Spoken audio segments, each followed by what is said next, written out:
हार्दिक हार्दिक शुभेच्छा। तिथे संभाजी महाराज सगळ्या जिजाऊ ब्रिगेडच्या विविध गावातून आले ते आणि चिपळूण सावर्डे आमच्या शाळेतून आलेले आहेत। आम्ही चिपळूण, माझं नाव वर्षा संजय खट्टे पाटील, मी चिपळूण जिजाऊ ब्रिगेड शहर अध्यक्ष आहे। आज जिजाऊ जयंती, आज तर अभिमानाचा दिवस आहे आणि आज आपले संभाजी ब्रिगेडचे जे वरिष्ठ पदाधिकारी सगळे आहेत तर त्या सगळ्यांनी मिळून, कार्यकर्त्यांनी मिळून जी काही सुरुवात केली, दुर्लक्षित स्थान चाललं होतं, पण आज 10 वर्ष झालं बोलले गेले की इथे काम सुरू झालेलं आहे। खरंच खूप छान, सगळ्यांचं अभिनंदन आणि इथे पुढे असंच काम चालत राहू। आज हा उत्सव खूप छान वाटत आहे। आज जिजाऊंचे विचार, आपण म्हणतो जिजाऊंचे विचार आज फक्त बोलण्यापुरते झालेले आहेत, कुठेतरी तेवढ्या पुरतं घेतलं जातं हे प्रदर्शनी जाणवतं। आज इतक्या काही गोष्टी घडून जातात समाजामध्ये, त्या खरंच अगदी असंही अशा गोष्टी आहेत।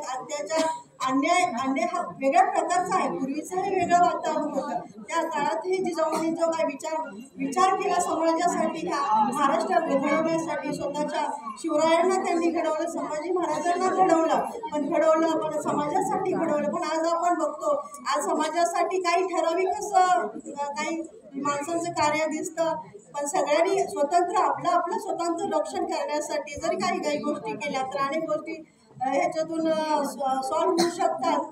आज ह्या सह्याद्रीच्या कडाकपारीत आज ह्या मावळ्यांचं, शिवाजी महाराजांचं खूप मोठं मौल्याचं काम आहे। खरंच आज त्यांनी जे काही केलेलं आहे हे साम्राज्य उभा करण्यासाठी, ते टिकवण्यासाठी आज आपण सगळेजण लढत आहोत, थोडक्यात लढतच आहोत। आज आपण बघतो राजकारणामध्ये सगळ्याच गोष्टी खूप चुकीचं वातावरण आहे। मराठा समाजात खूप जाती धर्म, शिवाजी महाराजांनी, जिजाऊंनी कुठलाही जाती धर्म कधीच मानल्याने सर्वांना समान धरून, समान न्याय देऊन, समान सगळं केलं। पण आज अनेक ठिकाणी अन्यायाचं दृश्य दिसतं, हे भयानक आहे। आणि आज मुलांमध्ये आणि सगळीकडे बघता एक चिंतेची बाब लागलेली आहे, पालकही कुठेतरी दुर्लक्षित होतात, मुलांकडे मुलींकडे लक्ष देणार असं म्हणेन मी।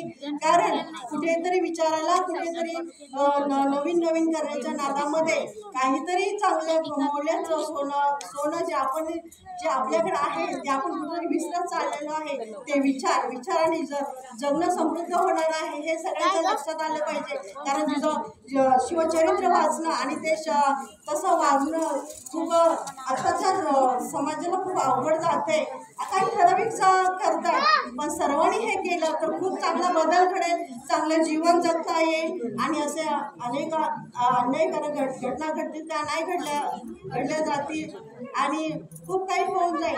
आज जिजाऊ जयंती निमित्त आपण इथं सर्वजण आलो आहोत, पण सतत मनात जिजाऊ असणे, घराघरात जिजाऊंचे विचार राहणे आणि समाजाला आपण घेतो। आज मी इथं येऊन बोलते, जिजाऊंचे विचार तुम्ही घेतले, वैचारिक विचारांच्या हे होतं, वैचारिक विचार त्या काळापासून त्यांनी वैचारिक विचार घेतले, कुठलेही अंधश्रद्धा वगैरे सगळं मोडीत काढून जे महिलांसाठी, सगळ्यांसाठी जे काही त्यांनी उभा केलेलं आहे ते खरंच अभिमानास्पद आहे।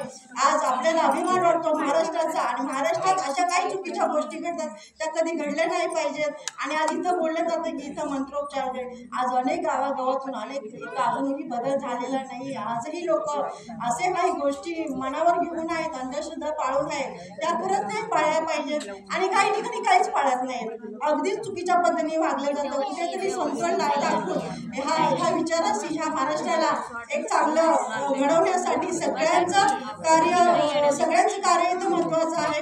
एकाचं नाही, एका संघटनेचं नाही, इथं प्रत्येकाने हा विचार करणं गरजेचं आहे। आणि हे जर सगळं केलं तर इथं उभं राहून बोलायची गरज लागणार नाही, कारण इतकं समृद्ध आपला महाराष्ट्र होईल, आपला देश होईल। कारण सगळे जर चांगले विचारही राहिले, आज विचार भ्रष्ट होत आहेत, कारण कुणी आता इथं मला म्हटलं तुम्ही हे चुकीचं बोलताय, काही नाही, प्रत्येकाचे विचार भ्रष्ट, वेगळे विचार होत आहेत, शुद्ध विचार कुणाचे राहिले नाही, थोडेफार असतील, पण काही समाजाच्या वातावरणामुळे वगैरे बदलतात आणि बदलावं लागतं आणि तो बदल घेत लोक पुढे चालले, पण त्या पुढे जाण्याने जे काही आपण आज बघतोय हे खूप चुकीचं घडतंय, हे घडलं नाही पाहिजे।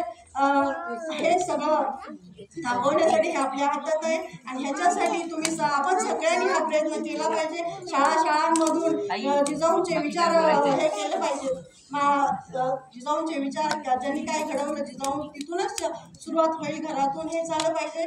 आणि आता सगळ्यांना बोलायचं, मी जास्त वेळ घेत नाहीये, माझे 2 शब्द संपवते। सर्वांना धन्यवाद। जय जिजाऊ, जय शिवराय।